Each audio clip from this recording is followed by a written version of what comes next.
Hi, I'm Certified Master Chef Jonathan Moosmiller, a member of ACF Tulsa chapter, and I'm here today to demonstrate some classic knife cuts. Classic knife cuts are the foundation of all classical cuisine and are terms that you're going to hear very frequently in a classical kitchen as well in reference to classical cuisine. And these are terms that you should be very familiar with, know the dimensions, and be able to produce these cuts as well. These are things that will not only help you produce consistent food, but also food that's eye appealing as well.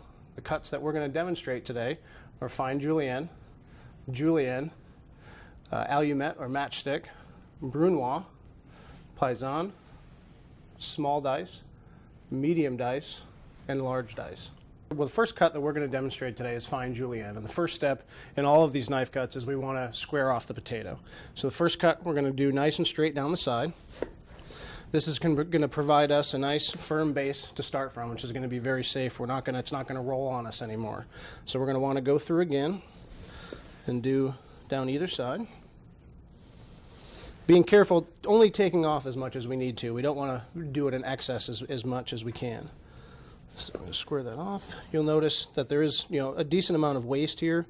It's waste in the knife cut sense, but in another sense, these are items that we're not getting rid of. We're going to save and reserve these items and use them at a later time, whether in a potato puree or something we can utilize for staff meal or something like that. We'll go ahead and make this final square off here. So I'm going to take just a little bit more of that off. So for the first one, for the fine julienne, we want it to be 1/16 by 1/16 and roughly about 2 inches long.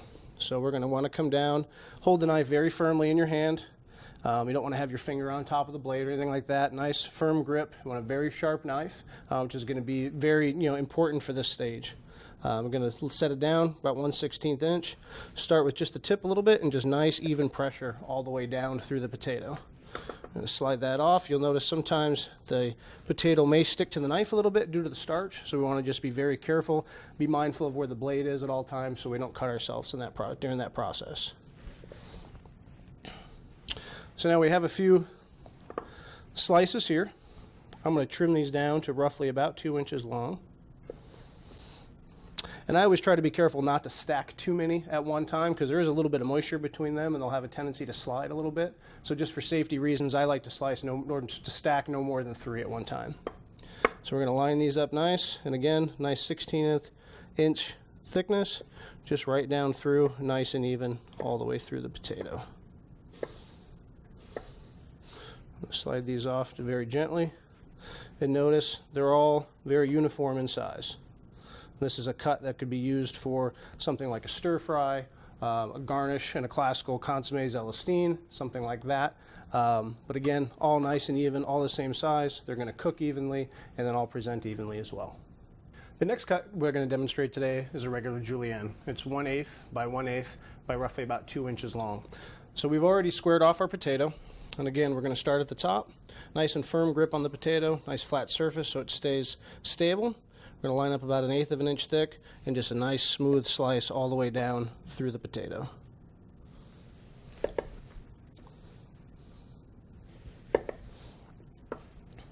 Again, we're going to be careful not to stack up more than 3 at a time. Line these up, and then a nice 1/8 all the way across.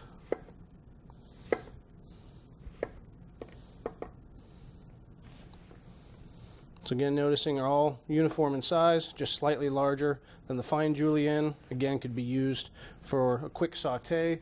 It's also the beginning of some of the other cuts that we're going to demonstrate a little bit further down the video here. And this cut's also something that could be used into another vegetable. It doesn't have to be potato. It could be carrot, parsnip, rutabaga. It could be celery root or anything like that. Any nice firm vegetable that we can square off and get a nice thin slice through. The next cut we're going to demonstrate is the allumette, also known as the matchstick. It's going to be 1/4 inch by 1/4 inch by roughly 2 inches long.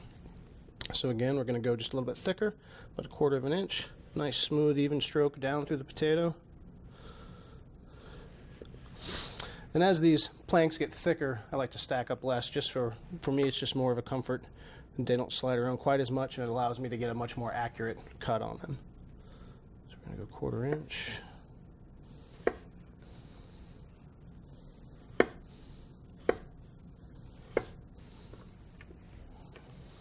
So again, all just a little bit larger than our Julienne. You'll see as we go through, everything kind of just grows just a little bit, and they're all roughly kind of look like little matchsticks. The next cut we're going to demonstrate today is the Brunoise. It's 1/8 by 1/8 by 1/8. It's a nice, so we're going to start by cutting a regular Julienne like we did before. So 1/8 thick plank.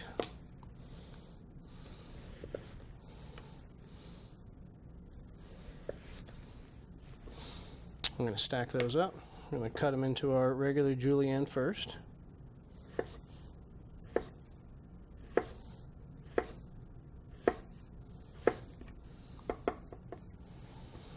then we're going to go back and line these up, do half of them to start with. And again, just nice, even 1/8 of an inch down across. Create nice little cubes.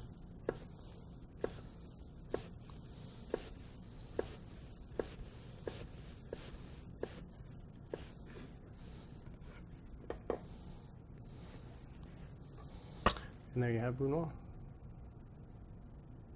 All right, the next cut I'm going to demonstrate for you today is the Bizon cut. It's a 1/2 inch by 1/2 inch stick sliced, 1/8 of an inch thick. Can be used for soups, as well as the Brunoise that we did before. There's a nice mix you can use for soups. The Brunoise can also be used in matignon or garnish in other sauces. This is a great cut that demonstrates a lot of skill and can be done with a bunch of different types of vegetables. So we're going to start by doing a 1/2 inch thick slice. Then we're going to cut it into roughly 1/2 inch thick pieces again.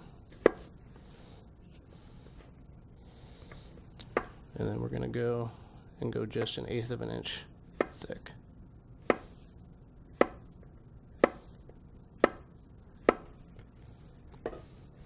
So what you're left with is just nice little squares that are 1/2 inch by 1/2 inch and 1/8 of an inch thick. The next cut I'm going to demonstrate is a small dice. So we're going to start with 1/4 inch thick.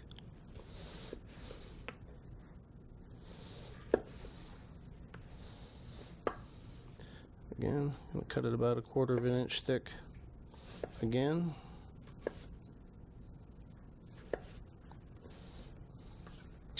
And then go back through, and one more time at roughly about 1/4 of an inch.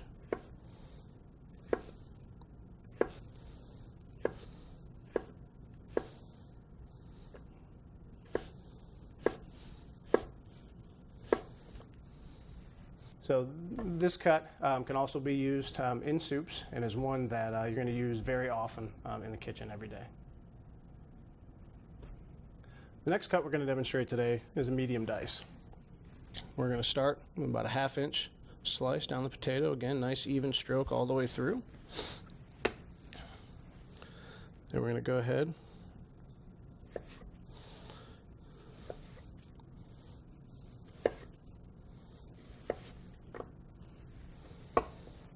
line them back up, and again right at about a 1/2 inch.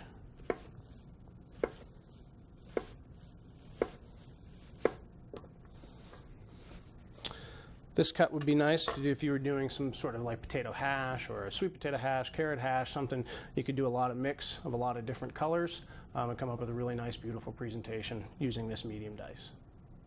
The last and final cut we're going to demonstrate today is a large dice. So again, we're going to start with our squared off potato. We're going to go about 3/4 of an inch all the way down. And again, 3/4 of an inch.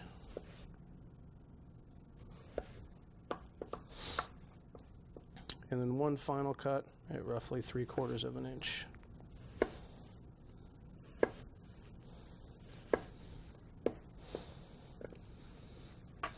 Leaving you with a nice large dice. This cut I would use more for a roasted type vegetable or potato, allow you to develop a nice caramelized outside with a nice light fluffy inside as well. In relation to all these cuts, as far as evaluating candidates during certification, especially at the exam, I would expect perfect execution of all of these cuts in order to demonstrate mastery in areas of classical cuisine.